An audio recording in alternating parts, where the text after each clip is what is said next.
Hi, everybody. What a great way to start. What a great way to start a double overtime Canes Corner podcast. Whatever. Who needs highlights? I am Adam Gold. Welcome to the Canes Corner podcast, and we are brought to you by the Aluminum Company of North Carolina. If it is for the exterior of your home, you can find it at the Aluminum Company of North Carolina on Hamlin Road in Durham. No place like it. Sammy Hannon and his crew do a great job. You should check them out. Even if I don't give you highlights at the start of a podcast for the first time. Well, it's not the first time. I think it's the second time. Whatever. Shouts to all of you, wherever you are. Butch is checking in from Chelsea, Alabama. I didn't realize there was a Chelsea, Alabama. How about that? Apex, Bluefield, West Virginia, Huntington, West Virginia. We're all there. All right. Let's get down to it. Canes didn't play well, got what they deserved tonight, and still almost won. There's a lot of ways to look at it.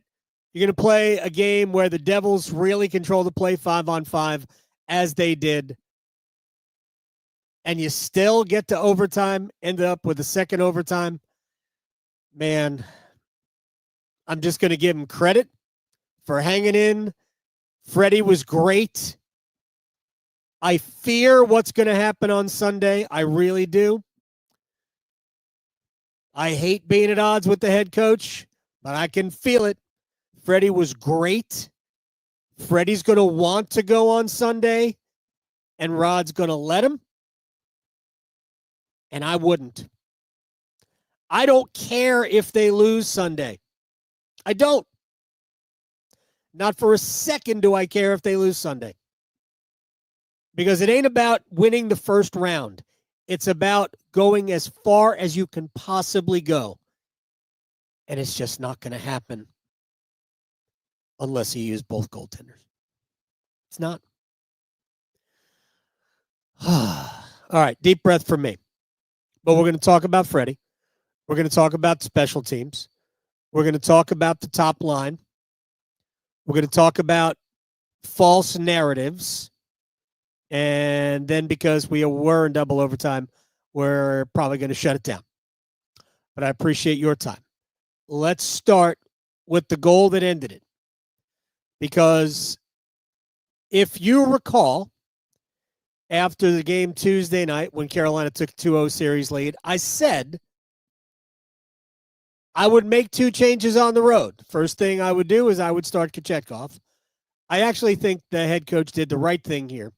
Because the more I think about it, there are rest in two locations, right? There was an extra day here. Played Tuesday, off Wednesday, off Thursday, play Friday. 2 days off. Okay.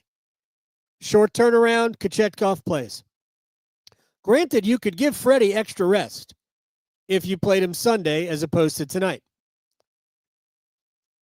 Come back, maybe win Sunday, right? But then the game is Tuesday, so there's just 1 day off. Now, Freddie gets 2 days in between these two games 2 and 3. Presumably, Kochetkov plays game 4. And then Freddie plays on Tuesday in game 5. So it would have been 3 full days off. Saturday, Sunday, Monday, before the game on Tuesday. So Rod did the right thing. The one thing I wish he had followed my advice, because he definitely seeks it out, is Jankowski in for Roslovic, and I had 2 reasons. One, on the road, I'd rather err on the side of defense than offense. You want to play a solid, boring game. This was nothing. This was not a boring game. This was too many scoring chances, I felt, for the Devils. But I'd rather play a defensive game. Not to mention, you got to figure you were going to have to kill some penalties tonight. They killed 5, including penalties without some of their penalty killers.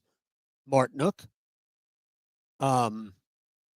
Which defenseman? Orlov went to the box, right? And Staal. Now, they were able to kill him. 5 for 5 in the penalty kill.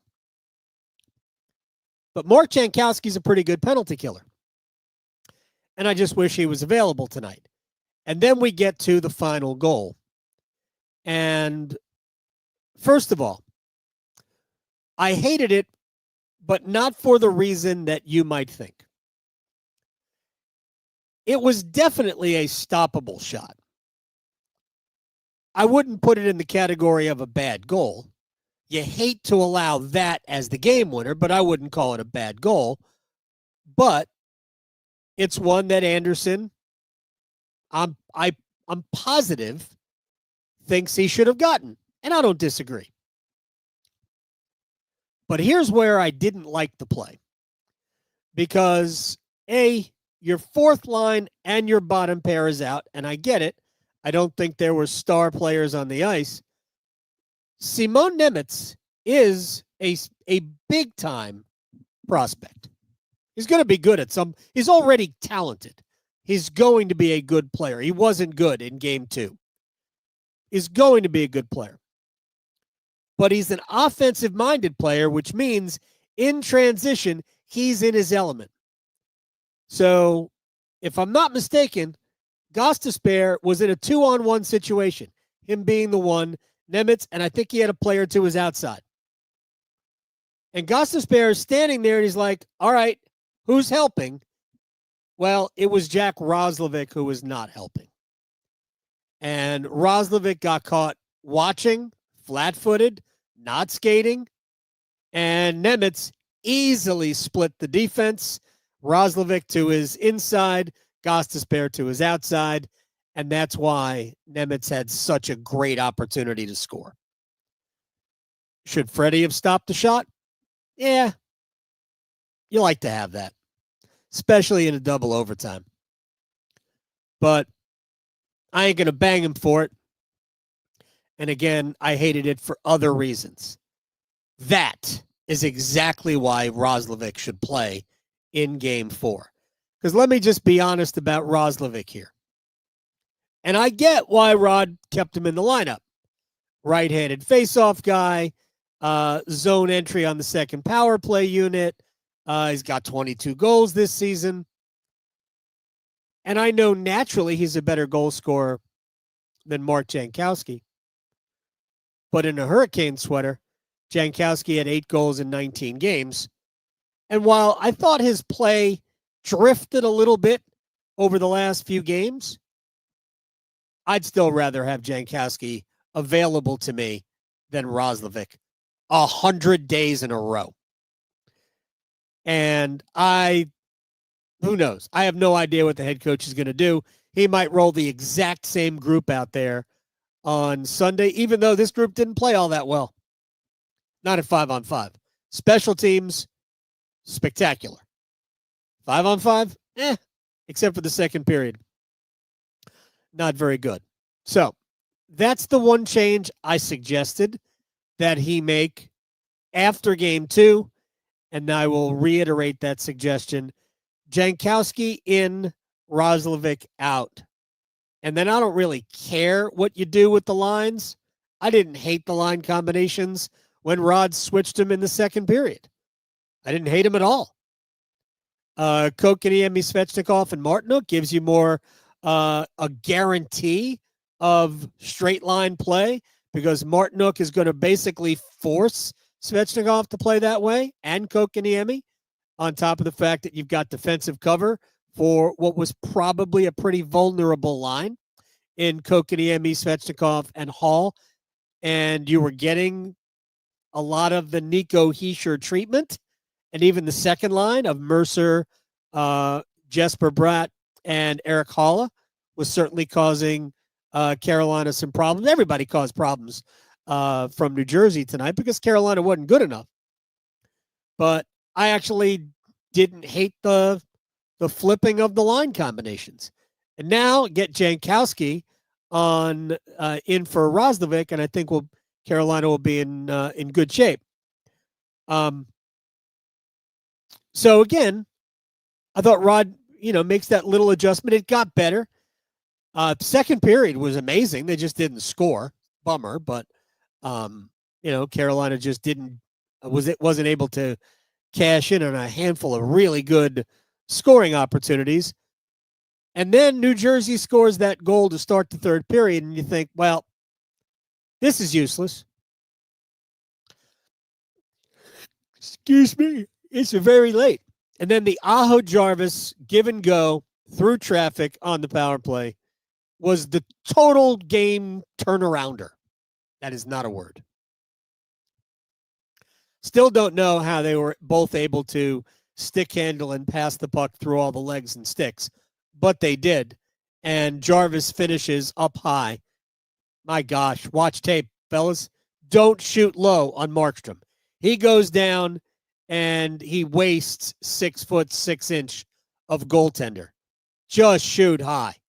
Aim at the bar. Just keep aiming at the bar. And the Jarvis goal gave Carolina life. It made it a one-shot hockey game. Then Carolina took a penalty. William Carrier, I think this was the third one of the night, and Carolina killed it off. Almost looked like the Devils. We've all seen it happen before because the Hurricanes have done this too. You're around middle of the third period, and you take a penalty with a one goal lead, and you go, man, let's just not do anything dumb like give up a shorthanded goal. So basically, you don't play aggressive with the power play, and you waste the 2 minutes, which is kind of what they did. They were just too passive. I think on this power play attempt, Dougie Hamilton gave the puck away to Jordan Staal right away. And then Carolina was able to play with the puck a little bit. And it seems like every time the Devils got the puck, Carolina got it right back. And they were just able to easily kill it off. And then the best shift of the night from a line that wasn't Aho, Blake, Jarvis, Kotkaniemi and company hemmed the Devils in. And when Kotkaniemi keeps the puck in, Carolina was able to execute a line change. I think the top line came on the ice, and they forced Pesce into a delay of game puck over glass dog pog. And the Hurricanes scored basically right away on the power play. And it was good to see Andrei Svechnikov shoot the puck a little bit. I think he had 2 on net and 8 overall attempts. Hey, we need to see it. Should have seen it in the first period when it was still 0-0. And Svechnikov came in down the left side of the power play and inexplicably passed the puck. He had a ton of goal up high short side. And I don't even understand why he was passing the puck. From where he was, nah, man, shoot it. Put it on net. Just it speaks to a little bit of a lack of confidence for him, right? Anyway, he found some semblance of a game later on in the contest. But man, that was such a good scoring opportunity. So, excuse me one more time for yawn. Now I just made you guys yawn. I'm sorry. Really sorry for doing that. By the way, Edmonton turned around a 4-3 deficit in the final 10 minutes, and they're going to beat the Kings 6-4. Now Edmonton is on the scoreboard. Hey, all the winners tonight got their first win of their series. Montreal, the Devils, and the Oilers. Good for 2 of them. All right, so I don't even know where we were, so I'm just going to go back to number 1. Hey, we did see something good tonight. Other than Andersen, we saw great special teams. Power play scored twice. Penalty kill was 5 for 5. Carolina is now 11 for 11 in the series. They lead 2-1. But here's a situation where you win the special teams battle and still lose the game because you couldn't play 5-on-5. But, man, the penalty kill was really, really good tonight. And there really weren't that many moments where Andersen had to come up with big saves. Now, he came up with some big saves. But on the power play, I mean, there were shots on goal, but there wasn't a ton of danger. Probably most danger happened, I think, the first overtime penalty. I think that was the most dangerous New Jersey was all night long. Although there was, I think it was the first penalty that Carolina took, the first Devils power play. Staal, Martinook, Slavin, and Burns were out there the entire 2 minutes. They managed to kill it off. They were gassed, but there were only a couple of really good scoring chances. Andersen was able to handle it, but Carolina just couldn't get the puck out of the zone to execute a line change. All right, let me get to some narratives that bother me, but I find false. First of all, we got to stop with they need rest, please. They just had 2 days off. The 7 best players on the team didn't play the last 2 games of the regular season, which means that between last Sunday and today, so what is that? 12 days? They played 3 games. So please, nobody needs a rest. You got to get rid of that kind of stuff. I had a guy convince me that too many of the Hurricanes played too many games during the regular season and that other teams rest their players. He came up with a stat like the last however many Stanley Cup champions had several players who only played like 50 games. Yeah, because of injury. Nobody sits out. They all play all the games.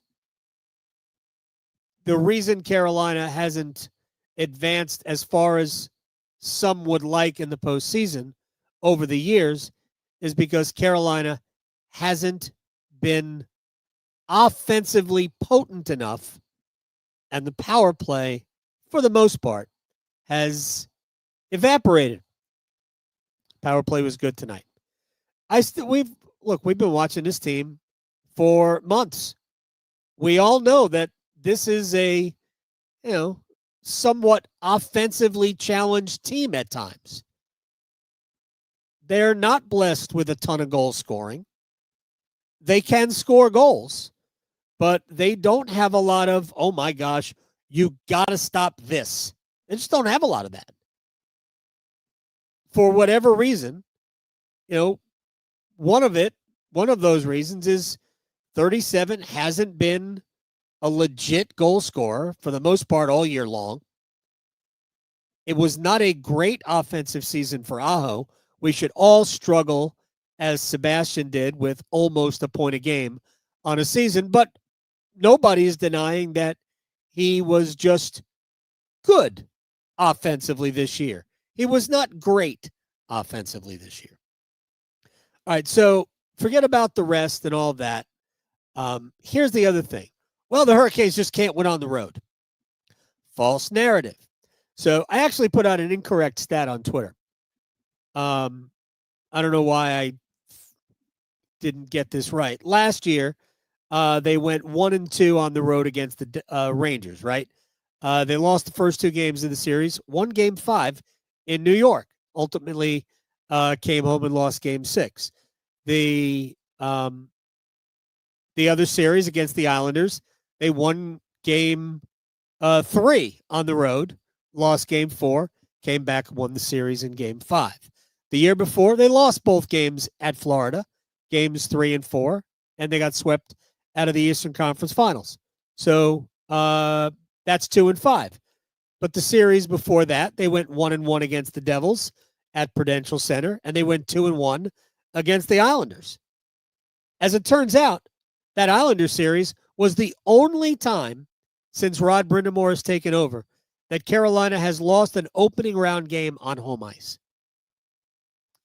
So if we just look at the last 2 years, don't look at the 0-for-6 in 22. Nobody liked that. Nobody liked losing 3 games to Boston on the road. Nobody liked losing 3 games to the Rangers on the road, especially when you turned around and you lost Game 7 at home. But kick out that 0 for 6 against Boston and New York in 22. And the Hurricanes went 1-2 against Nashville in 21.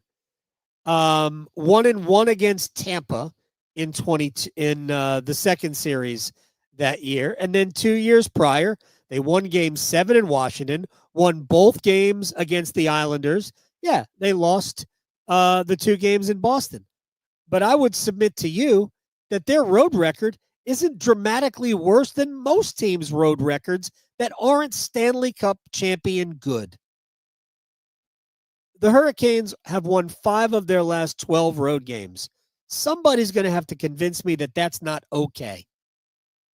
So the narrative that the Canes can't win on the road is bogus. And we got to stop repeating bogus narratives. Because when they win on the road, nobody goes, oh, you know what? They can win on the road. Again, like they did last year in New York and in New York. If you can't win on the road, then you're not winning game 5 at Madison Square Garden. If you can't win on the road, then you're not going to beat the Islanders in game, which was it? Game 3 to extend the series to a 3-0 lead. I'm not worried about road. I am worried about a little bit of the matchup. I'm more worried that Carolina played poorly tonight than I am about playing on the road. They can win anywhere, especially with the way they play. They can win anywhere. Come on, let's be better. Was good to see Aho, Jarvis, Blake. I thought played very well tonight. To me, I don't think it's close. It was their most effective line. I actually have not looked at any of the underlying analytics, but I don't care. I watched, especially from the second period on. I thought Aho, Blake, and Jarvis were excellent.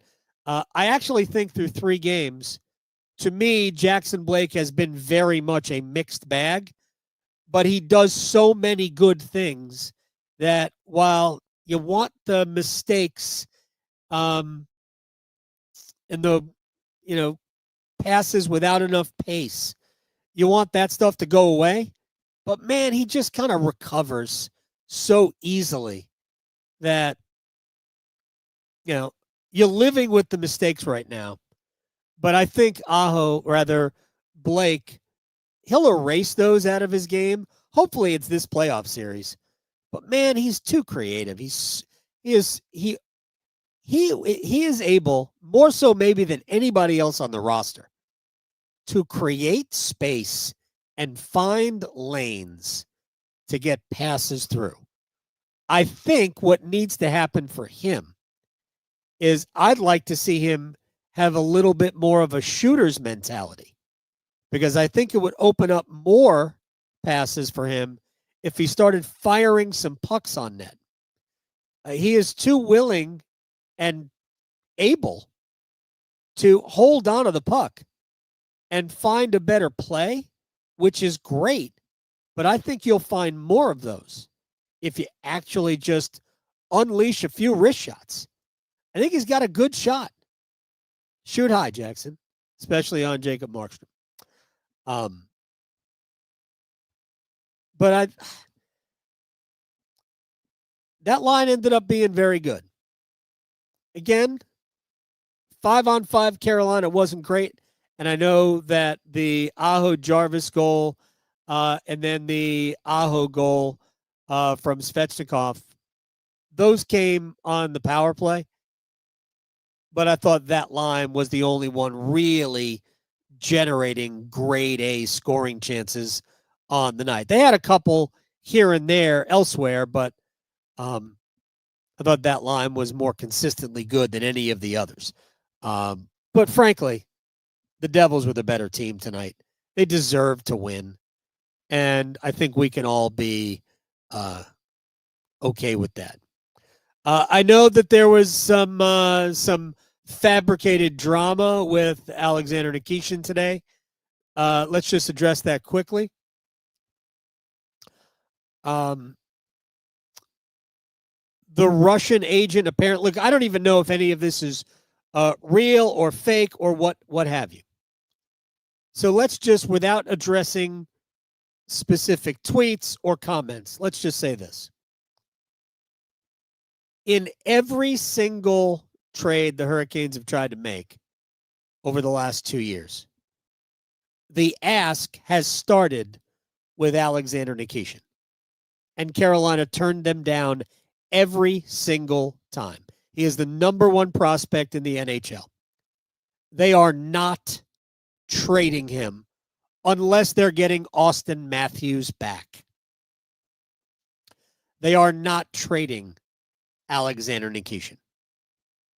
So we got to stop, or they're not going to jeopardize Alexander Nikishin. Let's say that correctly. The contract has been agreed upon. No, there is no disagreement about that, as far as I know. So the contract's been agreed upon. They are just waiting to see if they want to send him to the American Hockey League. And I will very quickly check a scoreboard, because the Wolves played in the playoffs tonight. And if they lost, they were done. If they won and they lost 5-0, so that series is over. So now Alexander Nikishin can't even go play in the American Hockey League. Therefore, Nikishin will likely sign his contract, and now he will be listed on the roster. So I will be able to say his name before every game as a healthy extra. He was never going to draw in apart from an emergency, because he wasn't able to get into a game. Now, do I think he could handle a game? Yeah, I think he can handle a game. But the last thing you want is to put a guy in position to fail in the playoffs. And Carolina's system for a defenseman is complicated enough that guys who've been around the league forever take about a half a season to get acclimated to playing it. He's not ready to jump on the ice and be Alexander Nikishin. So he's not going to be as good even as Shayne Gostisbehere, in spite of the fact that Ghost wasn't great tonight. He's not going to be as good as Dmitry Orlov. He's not going to be as good as Brent Burns. Those guys have played well. They're not coming out of the lineup anyway. If it would probably be Gostisbehere that came out if they took somebody out of the lineup. And for the most part, Ghost's been good. I don't think he was great tonight, but he had a lot of company in that category not being great tonight. So that was the reason why Nikishin, I don't even know what was real and what wasn't real. I know the American agent said everybody wants him to play. We're fine. Everybody's fine. And Alexander Nikishin will be fine as well. Boy, we just didn't. I mean, I didn't even get into the controversy. I saw it. I'm like, I'm not dealing with that. Just he's going to be a Hurricane for a long time. Because the front office isn't going to jeopardize anything regarding Alexander Nikishin. So, hey, look, I wouldn't mind seeing him play, but it would be at, because somebody else got hurt. Either that or somebody's play is so bad they have to come off the ice. But I don't see that being the case. By the way, if he were to draw in, here's my take. It would be as an 11-7, which might not be the worst thing that ever happened in the world, but that's how it would happen, I think, initially. You just don't want to put the guy in position to make a mistake because he can't communicate, because he doesn't speak the language yet, and he's not used to the system. There's a lot of things working against Nikishin getting onto the ice now. So, I mean, a few more practices wouldn't hurt anyway. All right, we got to go. Canes lost. They didn't deserve to win, and yet they could have won because the special teams was phenomenal. Keep doing that. Play better Sunday afternoon. I'm Adam Gold. This has been the Canes Corner podcast, available wherever you get your podcast. Rate, review, do all of that. We're brought to you by the Aluminum Company of North Carolina. If it is for the exterior of your home, you can find it at the Aluminum Company of North Carolina on Hamlin Road in Durham. No place like it. Sammy Yan and his crew do a great job. You should check them out. Yeah, it's okay. Carolina will be back on Sunday. So will I, and so will you. And we'll see you next time on the Canes Corner podcast. Good night.